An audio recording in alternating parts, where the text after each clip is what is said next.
Wearing rings in your nostril piercing. Pros, cons, advantages, disadvantages. Give you 5 of each of those. We're also going to talk about the piercing process. We're going to talk about what types of jewelry is available out there for rings and kind of living with rings in your nostril piercing or nostril piercings, depending on how many you have. Coming up next on Pros and Cons by a Piercer, Season 2, Episode number 46. So you might want to stick around.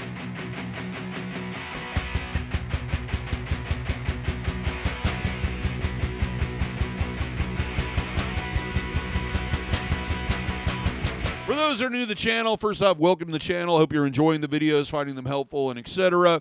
But you may not know who I am, especially as your first one. My name is DaVo. I'm a professional body piercer and have been since 1994. I own and operate the Axiom Body Piercing Studio, located right here in Des Moines, Iowa, inside Skin Kitchen Tattoo.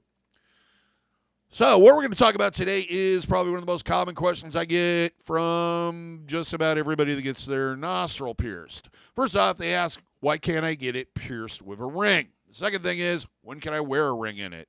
Is that a problem? Blah, blah, blah, blah, and on and on and on and on. Lots of different questions. So this video is going to try to address a lot of that and hopefully give you kind of a clear understanding of why you shouldn't pierce initially with a ring and why it takes a little while before that piercing can get to a point where you can. Now, it is standard in the policy or in the industry at this point in time to be pierced initially with a stud. The reason for that is limited movement. There's limited pressure. There's a shorter distance for that piercing to heal because it's a straight line. Less contact, less movement means less problems. It's easier to isolate a stud, and it's easier to heal. It's going to heal faster with less problems. When I first started piercing, everything was done with a ring because that was kind of the symbol of the rebellion that a nostril piercing was. That is not the case anymore. It has kind of become more of a normal piercing, more common piercing, and it's just not us crazy, wacky kids out there getting it done anymore. So the fashion is studs, but every once in a while, people like to wear the rings. They go in and out. Now, if you are planning on wearing a ring, when you are getting pierced, I would suggest when the piercer is marking the piercing that you talk to them about the fact that you want to wear a ring in this eventually.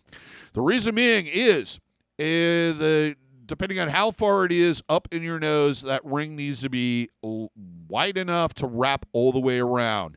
So they're perfect circles. So if that thing's 3/8 of an inch into your nose, it has to be 3/8 of an inch on each side. So if you're one of those people that wants something really tight, close to the nostril, first off, you're going to have to wait a long time before you're going to be able to wear that. But also, you're going to want it a little bit lower than where we would traditionally do it, right in that ridge line of the nostril. Now, you should not switch from a stud to a ring for a minimum of 6 to 8 months, sometimes longer. Depends on how quickly you heal. And the reason for that is that a couple of different reasons, and I'll get into that. First, I need to explain to you exactly what happens. When we say healing, we're talking about the period of time it takes your body to grow a tunnel of tissue around that jewelry and seal it off and no longer be an open wound. After that finishes, it is very tight, and it's very fragile and very thin.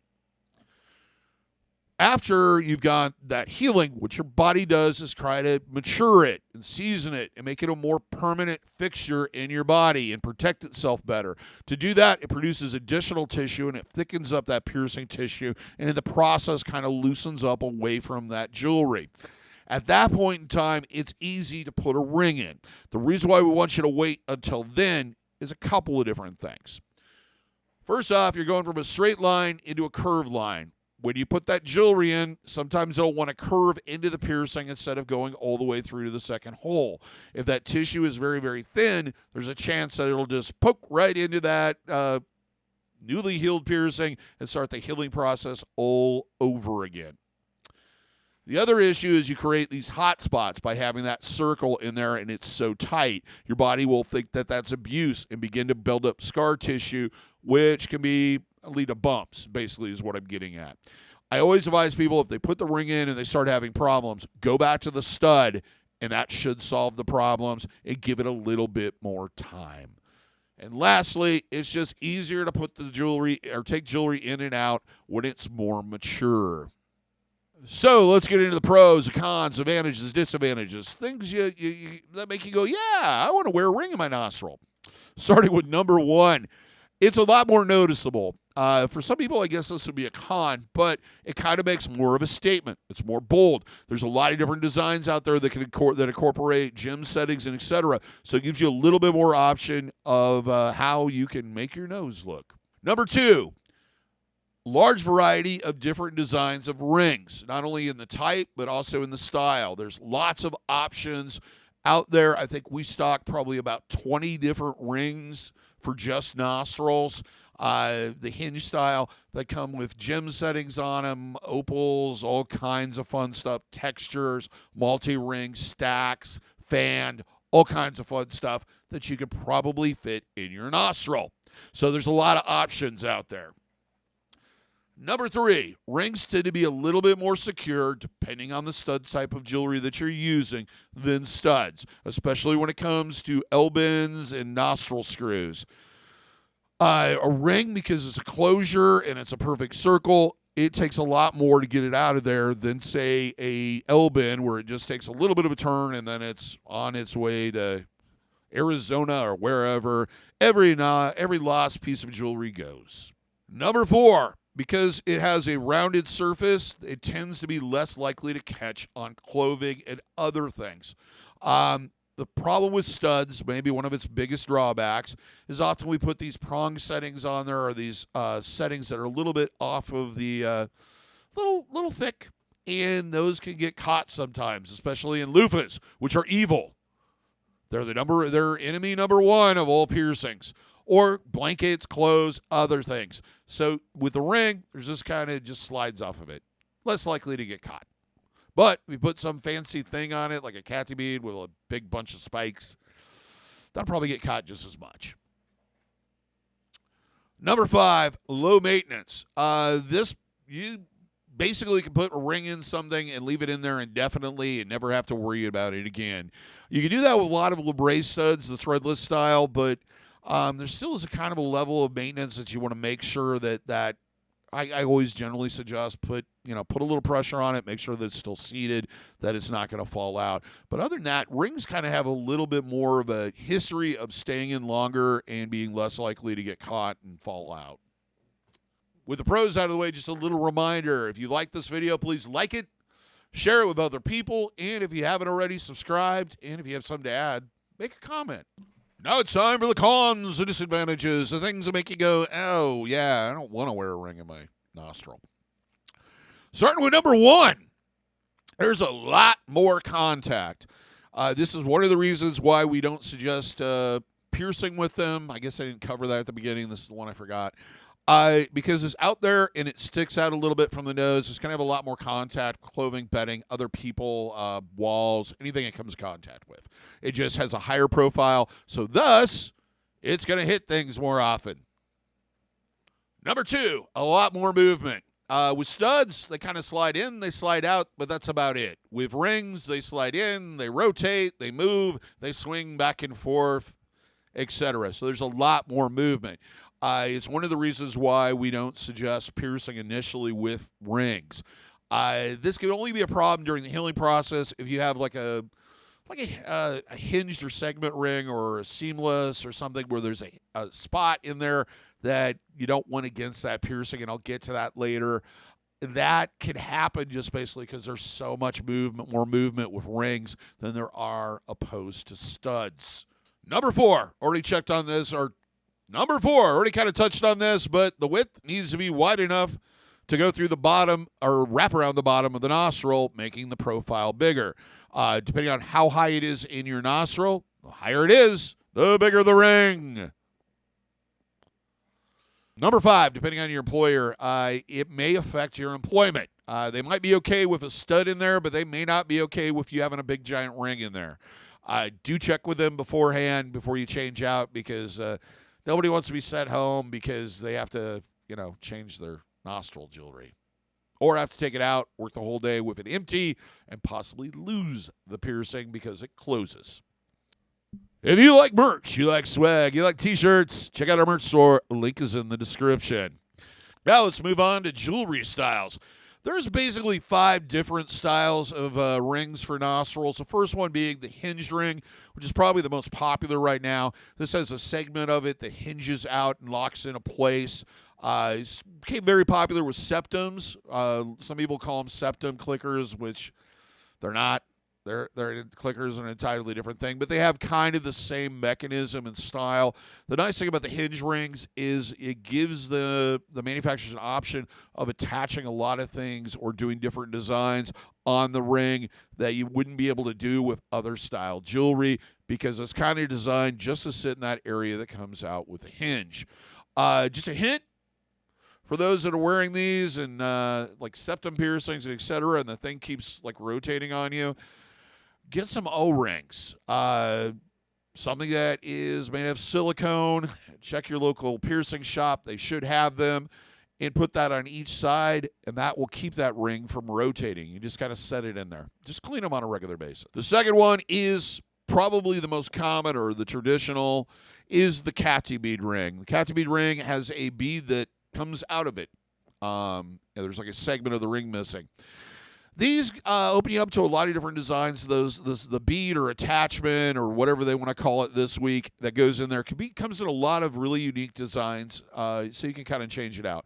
The main disadvantage of them is they are one of the hardest pieces of jewelry to change because of that tension and getting the bead in there and getting it locked properly. They can be very difficult to change on your own by yourself. As a piercer, occasionally I struggle with the damn things. It's not the easiest thing to change. The next one is beaded rings. These are a lot like catch bead rings, but they have a bead or charm or something connected and a little dimple that the end of the other side of the jewelry sticks in. These are bent like a corkscrew to put them in, and then they're bent back. Disadvantage with these, and seamless would be the next one, is a couple of different things, and the hinge too, and I'll get into that later.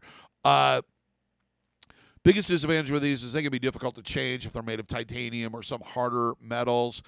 Usually they're made of substandard materials like implant-grade stainless steel, just basically because they can be annealed and easily bent. The other issue is with them, that seamed area or gap working its way into the piercing, which I'll get into a little bit more later. Now, seedless rings, same thing as the only big difference between the two is they don't have a ball. They just have 2 blunt ends that just kind of sit together. These are not usually the best option, though they give you that classic no bead ring look that most people want. They're pretty predominant. They're very inexpensive. You can usually find them just about anywhere. The last one is my least favorite on this particular list, and that's the Nostril Nails. These have a labrae-style disc on one side and then kind of go, I guess, like a really large G. They look kind of like a G. That disc sits on the inside of your nose, and all anybody sees is the ring part. The problem with this is getting the damn thing started, and they fall out fairly easily. Now let's talk about living with the jewelry, living with a ring in your nostril. With the hinged rings, the beaded rings, the seamless rings, you need to be very cautious that that gap or that seamed area or the hinged area does not work its way into the piercing. You want to monitor this on a regular basis. The reason being is that it can work its way in there, and in some cases your body will just go, hey, I can connect the tissue here, and starts growing tissue into it. Once that happens, it's pretty much re-piercing. That's the only option there. And the jewelry, you pretty much have to destroy it to get it out. If this happens to you, go see your piercer. It's going to make it a lot less painful, but you pretty much just have to expand the jewelry, take it out, and then throw it in the biohazard. It's done. The other thing is nostril nails. They're kind of like nostril screws and L-bins. They can fall out if they just get hit the right way and rotate the wrong way. So you really have to monitor where that disc is at in there. With beaded rings, or catty bead rings, I should say, that case, they pretty much, they're good to go. Once they're in there, there's pretty much nothing that's going to cause you issues unless you have something that's not made of the proper materials. As I mentioned earlier, if you notice any discomfort when you switch to the ring, I would suggest switching out to the stud or back to the stud and leave that labrae stud in until it for a little bit longer, and then try the ring again. If you start getting this discomfort where it feels like it's agitating it, especially on the entrances, it'll probably lead to a bump that's going to be a pain to get rid of.